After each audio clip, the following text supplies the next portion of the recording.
Well, welcome to this online revision session for AQA M2, in which we'll be looking at the June 2010 question 4, which is on kinematics involving vectors. As you can see in this particular question, we're told that a particle of mass 200 kilograms is moving on a smooth plane, and that the force that it's moving under is given by this expression 400 cos pi over 2t lots of I plus 600 t squared j. Reminder there that I and j are in the direction of east and north, or the x and y axes, but it's east and north respectively. First part says find an expression for the acceleration. Well, we know that force is equal to mass times acceleration. In this case the mass is 200 kilograms and we know the force, so to obtain the acceleration we've got to divide the force by 200, which means we've got to divide each of the components by 200, so that will give us 2 cos pi over 2t lots of I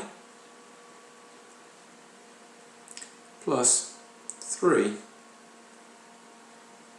t squared lots of j. So the first part, relatively straightforward, a method mark and then an answer mark for your 2 marks. We're then told that when t is 4, this is the value of the velocity, we have to find the velocity at any time t. So once again we know that the acceleration is the differential of the velocity, so the velocity must be equal to the integral of the acceleration. So we have got to integrate the 2 cos pi over 2 t lots of I plus the 3 t squared lots of j.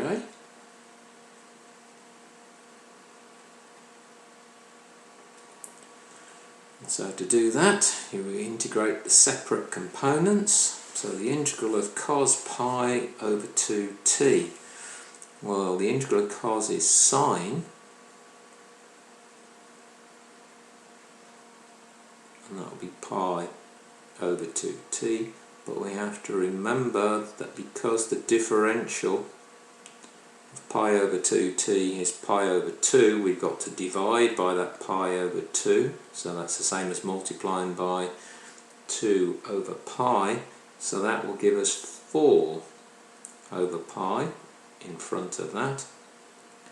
And then we also need a constant of integration in there, so call that C1. Lots of I.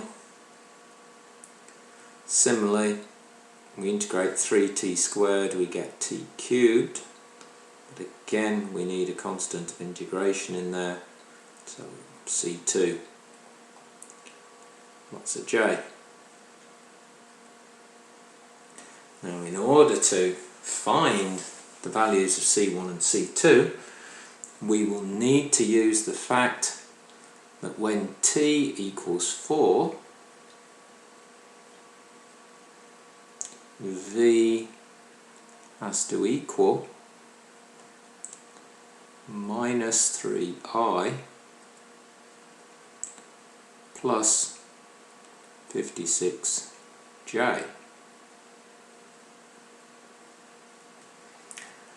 So if we substitute t equals 4 in, when t is 4, 4 times pi over 2 gives us 2 pi. The sine of 2 pi is 0, so V is just equal to C1 lots of I.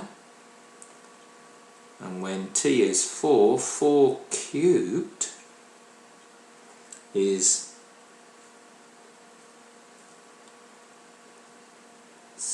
4, 16, 64. So that becomes plus 64 plus C2 lots of J.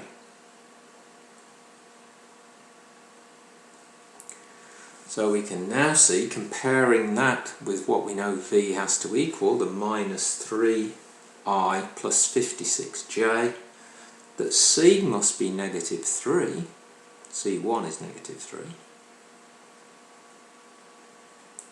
and C2 must be negative 8, because 8 take away at 8.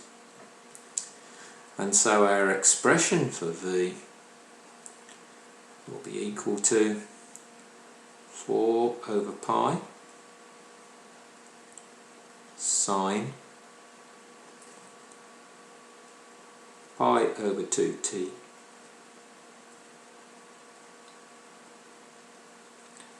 minus 3, and that's lots of I, plus t cubed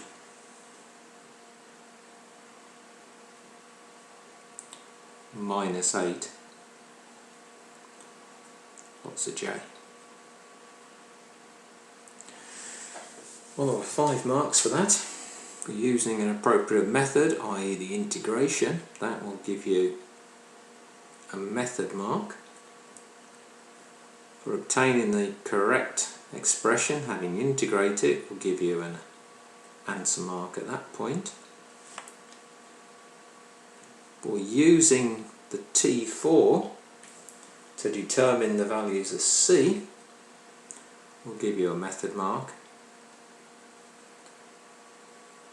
And for the fact that you actually had C in your expression, this answer here, this line here, also gives you a mark.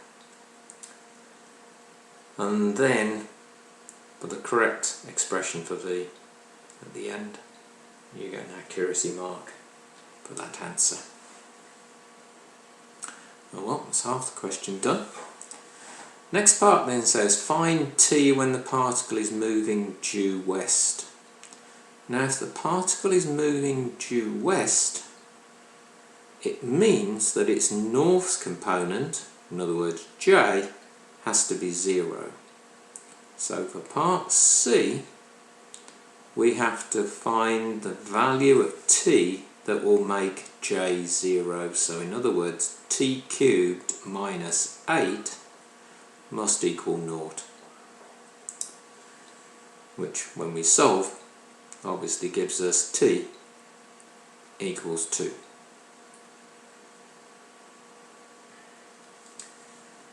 So for the fact that you've used the component in the northerly direction being 0 will give you a method mark.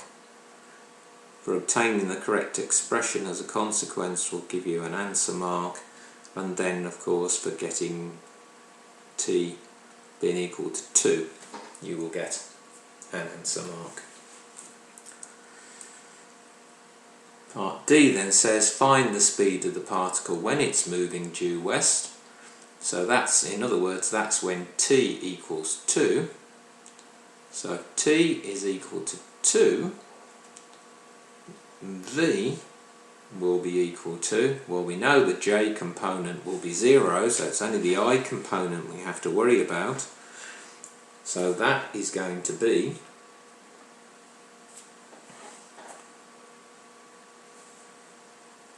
in t's 2 we get the sine of pi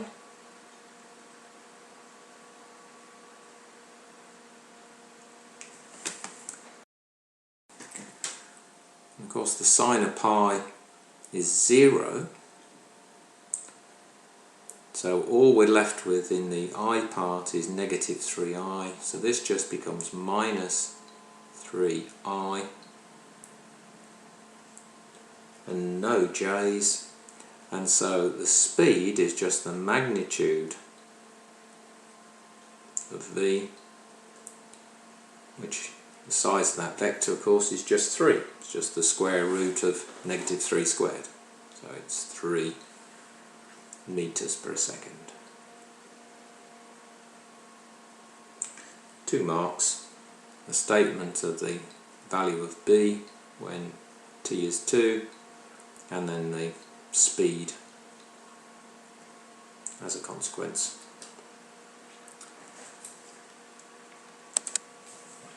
Well, hopefully you found that solution helpful. For more assistance with your maths revision, please go to the Further Maths Support Programme website.